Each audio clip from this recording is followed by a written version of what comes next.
जो लोग अपने करतूतों की वजह से हताश हो रखे हैं, लोगों ने उनको नकार दिया, लोगों ने उनके पक्ष में मतदान नहीं किया। इसलिए नहीं किया, वो जात पात की राजनीति करते थे और भ्रष्टाचारी की राजनीति करते थे, इसलिए लोगों ने उनको नकार दिया। वो कांग्रेस पार्टी में कसूर काट रहे हैं और कभी चौधरी भूपेंद्र सिंह हुड्डा में, कभी दीपेंद्र हुड्डा जी में, और कभी और हमारे जो सांसद हैं यहाँ उनमें कसूर काट दे हैं। तो भाई, किसी में कसूर काटने की बजाय अपने गिरेबा में झाँको कि लोगों ने तुम्हें वोट क्यों नहीं दिया। संपत सिंह कहेंगे कि तभी इन्होंने ये टिकट चोरी करी, पहले फिर वोट चोरी किए। अच्छा, तो भाई वो तो बता देंगे कि वोट क्या ही चोरी कर ली, क्या ही टिकट चोरी कर ली। जब भी मतलब मैं फिर तो मैं भी कह दूँ यह बात, हमने खुद ने मिला तो ठीक, और दूसरों ने मिल जाए चोरी कर ली। नहीं, इस तरह की गैर जिम्मेदारान स्टेटमेंट देना कोई अच्छी बात नहीं है। बरवाड़ा में पिछले दिनों मुख्यमंत्री आते हैं, काफी सारी सौगात भी दी है, पूर्णिया शुरू जाती है, सभा कह लीजिए, सम्मेलन कह लो या जनसभा कह लो, हुई है। तो मतलब अब जाट भी धीरे धीरे जो है नायक श्रेणी सरकार की तरफ झुकता हुआ जा रहा है। देखो, आपने देखा होगा सारा बारीकी से, मैंने भी देखा सारे प्रोग्राम को, जो सर्व जातीय पुनिया खाप ने हमारे वहाँ गांव में जो प्रोग्राम किया था। अब एक बात देखो, मुख्यमंत्री जहाँ जाएंगे उस इलाके के जो सरपंच भाई हैं, एक सरपंच बता दो किसी ने अपने गांव का कोई मांग पत्र दिया हो। ये खाप का प्रोग्राम था और लोगों को एक इस बात की आशा थी कि भाई शायद हम मुख्यमंत्री जी को बुलाएंगे तो हम जो ये चौतरा बना रहे हैं पूनी सर्व जातीय पूनिया खाप का, उसमें हमारे को बहुत सहयोग मिलेगा। लेकिन उसमें हुआ क्या, खोदा पहाड़ निकली चुईया। क्यों? क्योंकि आप बताओ, लाइब्रेरी दे दी, कम्युनिटी सेंटर दे दिया, ये चीज़ें तो हर गांव के अंदर सरकार की स्कीम के तहत वैसे ही दी जा रही हैं। जहाँ तक मेरी नॉलेज है उसके मुताबिक चौतरे के ऊपर मुख्यमंत्री महोदय ने निजी कोष से तो कोई पैसा देने की घोषणा करी नहीं, और ना ही खरक पुनिया गाँव के विकास के लिए कोई पैसा दिया गया। तो जो आप कह रहे हो कि भाई ये फला बिरादरी उधर जुड़ने जा रही है, वो लोगों की मर्जी की बात है, कौन किसके साथ जाता है। लेकिन इस कार्यक्रम के तहत मुझे ऐसा लगा कि ये एकदम से कोई जिले को सौगात मिली नहीं, कोई बरवाड़ा ब्लॉक को सौगात मिली नहीं, कोई कुलाना हल्के में कार्यक्रम था, कुलाना हल्के को सौगात दे के गई नहीं। आप छोड़िए, जिस गांव में कार्यक्रम था उसमें कोई सौगात, उसको विकास के काम का कुछ भी कोई पैसा नहीं दे के गए विकास के नाम पर। तो मैं तो इस कार्यक्रम को ये मानूंगा कि भाई लोगों ने इतना बड़ा कार्यक्रम भी किया लेकिन बेचारों के हाथ कुछ नहीं लगे। बरवाड़ा की राजनीति आप करते हो, आज एक सम्मेलन था कांग्रेस का भी, वोट चोर गद्दी छोड़ का अभियान था, आप कह सकते हो, प्रदर्शन भी था, उसमें आपके अध्यक्ष भी आते हैं हरियाणा के, दीपेंद्र सिंह हुड्डा भी आते हैं जी। बरवाड़ा के कांग्रेस नेता का जिक्र भी आया, वो नहीं थे। कयास ये है, लोग कह रहे हैं कि वो नेता भी पार्टी छोड़ के जाएंगे। तो मतलब कांग्रेस में भगदड़ है क्या? कांग्रेस में कोई भगदड़ नहीं है। जो लोग, वो कहते हैं ना, अपने करतूतों की वजह से हताश हो रखे हैं, जिन लोगों ने, जिन लोगों की वजह से, जिन लोगों की कार्य प्रणाली की वजह से कांग्रेस पार्टी को नुकसान हुआ, आज वो कांग्रेस पार्टी को नुक्ताचीनी बोलते हैं कि भाई वो देने आओ बुनाई घटा बताओ सूत। मतलब लोगों ने उनको नकार दिया, लोगों ने उनके पक्ष में मतदान नहीं किया। इसलिए नहीं किया, वो जात पात की राजनीति करते थे और भ्रष्टाचारी की राजनीति करते थे, इसलिए लोगों ने उनको नकार दिया। वो कांग्रेस पार्टी में कसूर काट रहे हैं और कभी चौधरी भूपेंद्र सिंह हुड्डा में, कभी दीपेंद्र हुड्डा जी में, और कभी और हमारे जो सांसद हैं यहाँ उनमें कसूर काट दे हैं। तो भाई, किसी में कसूर काटने की बजाय अपने गिरेबा में झाँको कि लोगों ने तुम्हें वोट क्यों नहीं दिया। अच्छा, जिस तरीके से पिछले दिनों हरियाणा में बाढ़ आई और खासतौर पर बरवाड़ा हल्के की बात करें, उलाना की बात करें, नाड़ों की बात करें, तो काफी गांव जो है वो बाढ़ की चपेट में आ गए थे। जो काम कहीं ना कहीं सरकार को करना चाहिए जिस तेजी के साथ, वो आपके खासतौर पर बरवाड़ा की बात करें, संत रामपाल महाराज है, उनकी टीम ने जो काम किया है, कैसे देखते हैं आप उनके कार्य को? देखो, संत रामपाल महाराज जी का तो भाई मुकाबला नहीं है।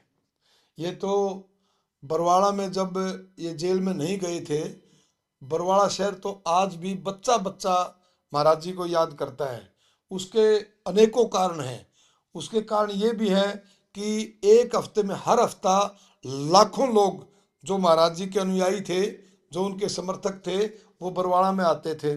और भाई, आज तक तो अगर महाराज जी जेल में नहीं होते ना और बरवाड़ा का आश्रम चल रहा होता, तो यहाँ एक तो रेलवे का जंक्शन बन जाता। 1 लाख आदमी एक हफ्ते में आते थे। बेचारे रेडी वाले हमारे बरवाड़ा के, जो पकोड़े बेचते थे, मेरी उनसे कई बार जाता हूँ, बात होती है, बोला जी हमारा तो रोजगार ही खत्म हो गया, हमारे तो बच्चे भूखे मरने कगार पर आ गए। 3-3 4-4 क्विंटल एक एक रेडी वाला पकोड़े बिक जाते थे। हमारे जो सब्जी मंडी में सब्जी वाले दुकानदार थे, वो बेचारे महाराज जी को याद कर करके रोते हैं कि भाई महाराज जी जब थे तो हमारी तो मतलब ये मान लो कि 25% बिजनेस रहा, क्विंटलों क्विंटल सैकड़ों क्विंटल सब्जी लग जाती थी। और पेट्रोल पंप वाले थे, वो नुकरे में हमारा तो तेल ही बहुत अच्छा बिक्री होती। मतलब बरवाड़ा शहर का 36 बिरादरी के भाई और हर व्यापारी, चाहे वो छोटा था, चाहे किराने का था, चाहे कपड़े का था, चाहे वो आपका सब्जी की रेडी लगाता था, चाहे सब्जी मंडी वाले थे, चाहे बेचारा गैस एजेंसी वाला था, जो भी थे, हर आदमी बरवाड़े का बच्चा बच्चा महाराज जी को याद करता है। और सच्चाई के अंदर बात यह है कि हमारे बरवाड़े का तो अब तक बहुत विकास हो गया होता। और प्रत्यक्ष को प्रमाण की जरूरत नहीं है, जो काम सरकार को करना चाहिए था, किसान के खेत से पानी निकालने के लिए, आज भी फसलों में पानी खड़ा है, फसलें तो खत्म होगी, खेतों में पानी खड़ा है। तो महाराज जी ने जो स्कीम चलाई कि किसान बचाओ प्रांत बचाओ, उस स्कीम के तहत महाराज जी ने मेरे ख्याल से, मैं क्या बताऊं, लगभग सैकड़ों गांव में हजारों फुट तो पाइप देने का काम किया, हजारों मोटरें देने का काम किया। और लोग जो है ना, मैं ये कह रहा हूँ कि लोग, ये मैं गाँव में जाऊँ, जो ब्याह शादी में जावा या किसी के बैठने के लिए जाते हैं तकलीफ में, कोई किसी की डेथ पे, तो लोग एक ही बात कहते हैं, भाई महाराज जी ने जिवा दिए, महाराज जी ने बचा दिए।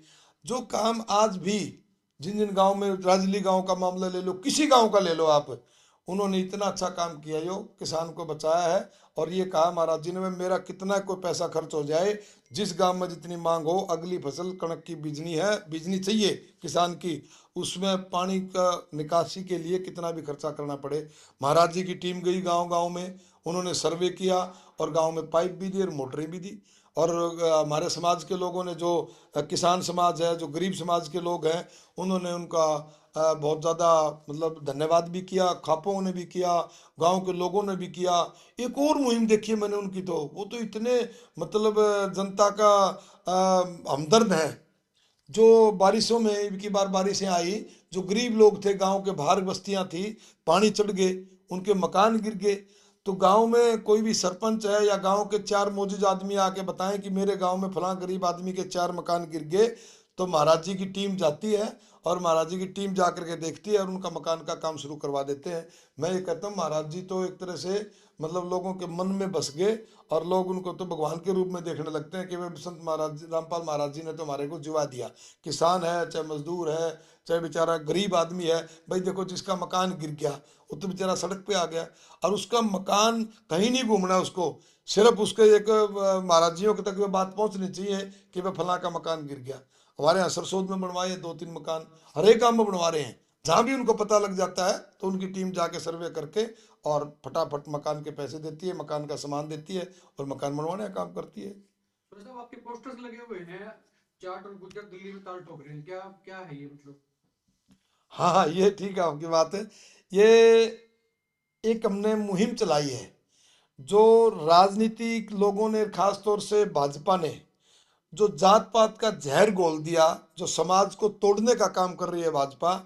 हमारा एक ये प्रयास है, अखिल भारतीय जाट महासभा का ये प्रयास है कि हम दूसरे जो हमारे साथी हैं, जो हमारे समकक्ष हैं, यानी कि जैसे गुज्जर भाई हैं, सैनी भाई हैं, हीर भाई हैं, जो खेती के हरकों में हैं, उन सब को हम इकट्ठा करें एक प्लेटफॉर्म पर और एक इस तरह का समाज का निर्माण करें। राजनीति में कोई कहीं जिसका मन करे वहाँ किसी का साथ दे, हमारा इस बात से कोई लेना देना नहीं है। लेकिन हमारा मतलब ये है कि वे समाज में जो भाईचारा बना रहे और आपस में जो एक ये मतलब एक दूसरे जाति के प्रति जहर घोल दिया ना राजनीतिक लोगों ने, उसको कम करके और भाईचारे को मजबूत करना हमारा मुख्य उद्देश्य है।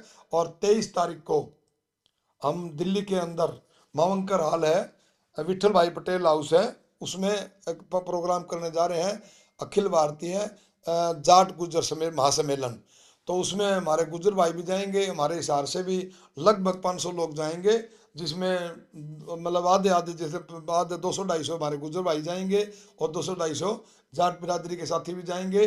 और भी मैं दूसरे साथियों से भी आह्वान करता हूँ कि वह जो भी एक निष्पक्ष सोच रखता हो, वो साथी को भी मैं निमंत्रण देता हूँ, चाहे जाति कोई भी हो, भाईचारे की मजबूती में जो विश्वास रखता हो, उनको भी मैं निवेदन करता हूँ कि वो साथी भी वहाँ पहुँचे और वहाँ चल करके आप विचार सुने।